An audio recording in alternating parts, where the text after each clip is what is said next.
Hi everyone, I'm Ray Vieva, and this is News for Now for Monday, August 5th. First, your weather. The humidity is going to be cranking back up tonight. Tomorrow, there's also a chance of some isolated thunder showers. Now to this weekend's mass shootings in Texas and Ohio. Today, we learned that 2 more people died in Saturday's attack at a Walmart in El Paso. The death toll now stands at 22. The victims range in age from just 2 years old to 82. The suspected gunman is being held without bond on capital murder charges. The feds are also looking at whether to charge the 21-year-old with hate crime charges in what is now the deadliest attack on Latinos in U.S. history. Tonight, a memorial is growing outside the store. That young man had no reason to do what he did. And in Dayton, Ohio, authorities are still looking into whether the gunman there meant to kill his own sister.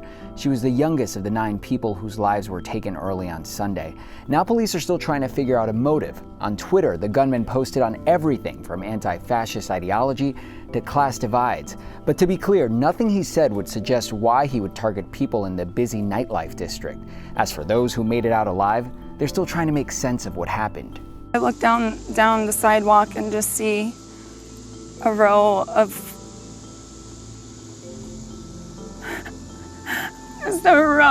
bodies. At the White House, the president condemned white supremacy, but stopped short of calling for more gun control.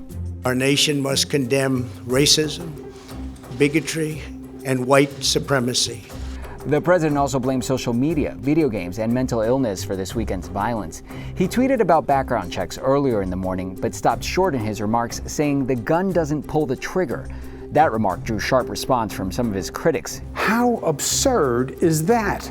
The trigger is on the gun. Now let's turn to some other headlines. The man who sent crude pipe bombs to more than a dozen targets last fall just learned his fate.